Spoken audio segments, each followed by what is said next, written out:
Assalamualaikum warahmatullahi wabarakatuh. Teman-teman, ketemu lagi di channel YouTube Novel Hanin Humairo. Channel ini akan menayangkan novel setiap hari pukul 12.30 dan malam pukul 19.30.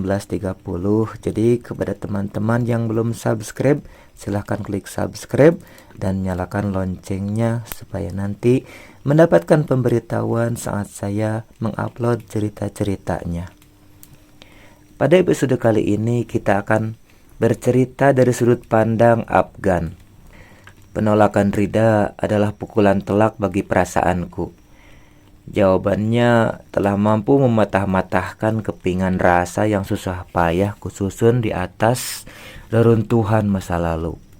Mungkin inilah jawaban dari keraguan bahwa dirinya akan menerima proposal cinta ini. Ternyata benar adanya. Rida belum siap menjalani kehidupan pernikahan baru. Salahku juga sih kenapa tak peka akan trauma masa lalunya. Aku saja yang lelaki pernah patah berkali-kali. Apalagi perempuan yang punya sensitivitas perasaan lebih tinggi. Pasti akan sulit bangkit dari tragedi yang menyakiti. Aku pulang dalam rasa yang kacau balau. Persis seperti kereta tabrakan. Puingnya berserakan di mana-mana. Aku butuh sedikit dan waktu untuk mengembalikan kepingan hati yang berserak. Takkan larut terlalu lama sesakit apapun dada ini. Lagu Unbreak My Heart mengalun di sepanjang perjalanan pulang. Bait demi baitnya bersepakat dengan kondisi hatiku kini. Jadilah alunan nadanya menghanyutkan perasaan sendiri. Dia masih trauma kegagalan pernikahannya. Ya, mau bagaimana lagi? Sudah ditolak. Terangku pada Adela yang tak sabar ingin mendengar hasil tembakan. Wajah adikku yang tadi berbinar berubah total. Pijaran bahagianya redup perlahan-lahan. Lalu terdengar helaan berat dari bibirnya. Mungkin salah momen. Aka jangan langsung patah semangat gitu ya. Pepet terus aja. Siapa tahu hatinya terbuka. Saran Adela kemudian. Aku membalas ucapannya dengan menjengkitkan bahu. Aku malah berpikir untuk pergi sementara dari kehidupan Rida. Bukan tak sayang pada mereka, tapi hanya ingin menepi sejenak.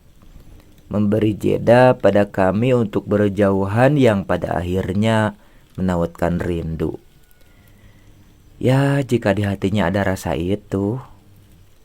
Lagi pula saat ini proyek sedang memasuki tahap penting. Pastilah aku akan sibuk. Terkuras pikiran dan waktu di sana. Hari Minggu pun harus dipakai untuk bekerja. Azkia, Om tak bisa bermain dulu 1 bulan ini ya. Nanti Om datang kalau pekerjaan sudah mulai longgar. Ya sudah, kamu jangan sedih gitu, belum dapat kakak ipar. Tuh Rian datang, sana. Sebenarnya aku sedang malas berpanjang kata. Untunglah Rian datang menjemput istrinya. Meski pulangnya nanti malam, tetap saja Adela akan dibuat sibuk dengan suami dan anaknya di rumahku. Dengan kata lain, ia takkan menggangguku saat ini. Adela pastilah akan mengedepankan suami sebab ia istri yang baik. Aku tetap di sini hingga Raja Surya bersiap naik ke peraduan. Cahayanya menjadi keemasan. Kala sinar itu menerpa bumi, terpaparlah dengan kilau keemasan. Pikiranku berkelana menjelajahi ruang dan waktu. Melompat-lompat sebab tak sanggup mengingat secara sempurna akan masa lalu. Bukan karena memori menghilang, tapi tak mau mengingat kesakitannya. Lalu terhenti pada pertemuanku dengan Rida.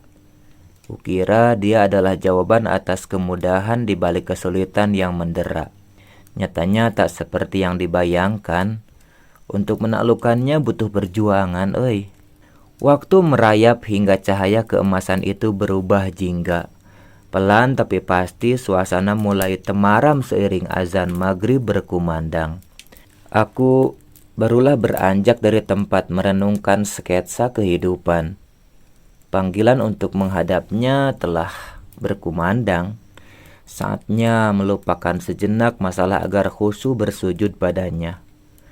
Tak pantas manusia mengabaikan panggilan Tuhan. Bukankah manusia itu diciptakan olehnya dan akan kembali kepadanya untuk mempertanggungjawabkan amal perbuatan? Lantas mengapa selalu punya alasan untuk menunda perintah Tuhan? Atau bahkan malah dengan sengaja menjalankan larangan? Untuk itulah sebisa mungkin aku berusaha menjalankan perintahnya dan menjauhi larangannya. Kita tak pernah tahu kapan jatah menikmati dunia itu berakhir. Beberapa hari ini, berita tentang skandal istri Adnan dan Kevin jadi trending gosip di kalangan para wanita. Video baku hantam Kevin dan Adnan sempat viral meski akhirnya hilang. Mungkin keluarga Pratama langsung turun untuk menghentikan penyebaran lebih luas. Begitupun dengan berita di media massa. Hanya 1 hari tayang, lepas itu hilang. Lepas kejadian itu, Adnan tak lagi datang mengurus proyek. Ia mundur dari perusahaan hingga takkan lagi dapat jadi wakilnya.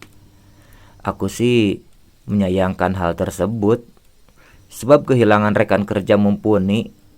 Namun mau bagaimana lagi, itu tak dapat dicegah. Keputusan telah diambil dan mungkin tak bisa ditarik balik. Jadi prediksiku bahwa istri Adnan bukan wanita baik-baik itu terbukti. Ia wanita yang bisa dijadikan pemuas nafsu tapi tidak bisa dijadikan sebagai pendamping hidup. Secara fisik wanita itu sempurna bagi penglihatan pria. Namun kepribadiannya sangat tercela hingga takkan dapat dijadikan teman hidup. Ia terlalu silau oleh harta hingga tubuhnya pun diserahkan pada yang sanggup memberi harga lebih. Aku hanya memberitahu Adnan tentang keberadaan mereka. Itu adalah informasi akurat dari anak buahku. Aku sebenarnya tak bermaksud ikut campur pada urusan rumah tangga mereka. Tak peduli juga akan perselingkuhan itu. Aku hanya ingin membuka mata Adnan tentang kesalahannya memilih wanita, itu saja. Biarlah ia merasakan apa yang dirasakan Rida. Orang sebebal itu harus disodorkan fakta agar sadar atas kesalahannya. Aku tak takut jika suatu saat Adnan bertemu Rida lagi. Tidak takut. Kalaupun mereka kembali bersama, itu sudah ketetapan Tuhan. Jika ternyata tidak dan malah bersatu denganku, itu juga takdirnya. Pesan Kiai yang masih kuingat bahwa jodoh itu seperti mati. Ia akan datang tanpa diminta sekalipun. Sekuat-kuatnya menginginkan seseorang, jika tak ada garis takdirnya, ia takkan pernah tergapai. Hari ini resmi diganti wakil pengurus proyek dari kubu Cipta Jaya. Bukan Kevin dan Adnan lagi, tapi 2 orang yang disebut-sebut sebagai andalan perusahaan mereka. Bagiku tak masalah siapapun yang memegang, yang penting dapat diajak kerjasama. Pekerjaan yang menumpuk membuatku sejeda melupakan sakit ditolak cinta. Saking sibuk, waktu untuk melamunkan kisah sedih itu tak ada. Hanya saja kerinduan pada Aska dan Azkia masih tetap ada. Bahkan kadang membuatku nekat ingin menemui mereka. Namun urung sebab khawatir Rida tak merasa nyaman jika kami bertemu. Akhirnya kuputuskan untuk melipat rapi rindu itu.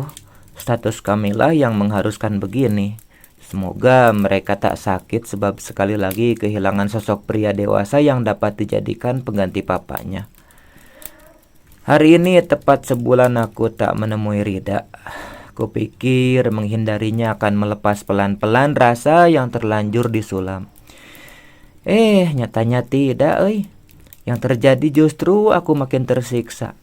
Tersiksa sebab rindu yang menggila. Siang tadi konsentrasiku bubar. Entah mengapa hari ini terus melintas bayangan mereka. Silih berganti hingga yang terlihat di laptop adalah senyum wanita itu dan anak-anaknya. Untung saja tak ada yang tahu bagaimana kondisiku saat itu. Jika ada yang bisa menerawang pikiran mah, pasti bakal mentertawakan aku. Malam ini pun sama. Lepas makan, aku tak berselera menjamah tugas kantor yang akhirnya dibawa ke rumah. lebih memilih duduk di balkon memandangi pekatnya malam. Di sana ada taburan bintang yang beredar mengelilingi bulan, serupa dayang-dayang mengitari ratunya gitu. Keasikanku menikmati suasana malam terhenti oleh panggilan telepon. Ternyata dari Radit. Aku sengaja memberi nomor HP padanya untuk berjaga jika ada informasi penting terkait Rida. Aska sakit, keadaannya kritis. Ia terus-menerus memanggil nama Pak Afgan. Saya mohon Bapak bersedia menjenguknya besok. Ponselku hampir jatuh mendengar informasi dari Radit. Berita ini serupa kilat yang menyambar tepat di telinga. Tak usah menunggu besok untuk menemui anak itu. Sekarang juga aku harus datang. Kupanggil supir untuk membawaku ke Bogor sekarang. Dengan berbekal satu set pakaian, kami meluncur ke sana. Waktu yang dibutuhkan sekitar 3 jam. Artinya aku akan sampai pukul 12 malam. Bilang saja nanti mau gantian jaga pasien, pasti diizinkan. Kejadian Syamil melintas tanpa henti, merongrong jiwaku sendiri. Degup jantung ini hampir-hampir menyamai tabuhan genderang perang hingga aku harus beristighfar untuk menetralisirnya. Ketakutan tragedi itu terulang kembali sangat besar. Aku sampai mengalami kegelisahan yang memicu tekanan jiwa. Lalu kembali beristighfar agar tak terlalu larut dalam keresahan ini. Bahaya kalau tak cepat diredakan. Ingat, aku pernah masuk rumah sakit jiwa. Pak supir bilang aku tidur saja dulu biar tak terlalu lelah nanti. Katanya kalau jagain orang sakit pasti butuh tenaga ekstra. Aku setuju hal tersebut. Meski sulit memejamkan mata, tetap ku coba. Meski tak bisa tidur, aku tetap memejamkan mata. Lalu berusaha untuk menenangkan pikiran dengan melafalkan zikir dan doa. Harus dimunculkan mental tawakal, ikhlas, sabar, dan optimis menghadapi kenyataan. Perlahan tapi pasti akal dan hatiku berangsur tenang. Kami sampai di rumah sakit tempat Aska dirawat. Dengan dalil ganti penjaga pasien, aku diizinkan masuk ke ruang perawatan Aska. Besok akan kupindahkan ke ruang PPIP agar lebih nyaman. Kasihan kalau harus bersama dengan beberapa pasien lain dalam ruangan. Kulihat Rida dalam kondisi duduk sambil memeluk putranya. Ia sepertinya kelelahan sebab terlihat amat payah. Aku menggantikannya berjaga hingga wanita itu bisa istirahat. Kasihan dia kalau dipaksakan bisa-bisa jatuh sakit juga. Aska, ini Om, ayo cepat sembuh ya. Bisikku pada anak yang racaunya mulai hilang. Hatiku terenyuh mendapati di alam bawah sadarnya pun namaku yang disebut. Itu artinya ia benar-benar menautkan hati padaku. Muncullah sesal mengapa menghukumnya dengan kerinduan sedalam ini. Harusnya kecanggunganku pada Rida tak harus sampai mengorbankan Aska. Semalaman ini aku melantunkan ayat-ayat suci Al-Quran. Juga zikir dan doa sambil mengusap seluruh tubuhnya. Hanya Allah yang memiliki kemampuan mengangkat penyakit. Maka padanyalah kusandarkan semua kelemahan ini. Kakak harus makan yang banyak biar cepat keluar dari rumah sakit. Ayo buka mulutnya lagi. Rayuku agar ia mau menyuap lagi. Aku tak putus asa menghadapi penolakan anak ini. Katanya lidah pahit, makanya enggan makan. Namun karena bujuk rayu ia pun bersedia. Alhamdulillah, gitu dong. Kakak harus banyak makan. Timpa Rida yang baru datang. Ia kusuruh pulang dulu pagi tadi setelah pasien dipindahkan ke ruang PPIP. Kasihan Aska kalau tak bertemu ibunya terlalu lama. Om jangan pergi, Aska mau sama Om. Pintanya setelah selesai minum obat. Iya, nah sekarang kakak tidur lagi ya. Kan baru minum obat. Setelah anak itu lelap, aku mengajak Rida ke kantin rumah sakit. Rasanya perut ini sudah tak mungkin lagi diajak kompromi. Sekarang Mama Aska yang harus makan banyak biar tetap strong. Rida hanya melempar senyuman mendengar ucapan itu. Ia lalu khusyuk menyuap makanan yang telah tersaji. Sepanjang makan, kami nyaris tanpa obrolan. Baik aku maupun dia sama-sama merasakan kecanggungan luar biasa. Mungkin juga efek kejadian di pernikahan Radit. Terima kasih telah datang. Sebelum sakit pun, Aska selalu bertanya tentang Anda. Alhamdulillah Anda bersedia menemui kami lagi. Akhirnya ucapan itu memecahkan kesunyian di antara kami. Saya juga rindu pada anak-anak, tapi jika sering datang, tak enak sebab akan jadi sorotan para tetangga. Mereka pasti paham saya bukan saudara Mama Azka. Bukankah akan menimbulkan fitnah jika kita akrab tanpa jalinan apa-apa? Pancingku. Ini adalah usaha kedua untuk meyakinkannya. Siapa tahu keberuntungan berpihak padaku sekarang. Anda benar, jawabnya singkat. Untuk itu, saya kembali menawarkan diri menjadi seseorang yang bukan lagi orang asing bagi Mama Azka dan anak-anak. Dengan begitu, saya dapat leluasa datang untuk mencurahkan kasih sayang pada Azka dan Azkia. Rida menundukkan kepala. Ia terdiam sejenak untuk akhirnya kembali bicara. Berikan saya waktu untuk memikirkan ini. Lampu kuning sudah menyala. Ini tak boleh disia-siakan. Semoga segera berubah warna menjadi hijau yang artinya iya. Saya akan menunggu kapanpun Mama Azka siap membuka hati hingga saya diizinkan masuk ke dalamnya.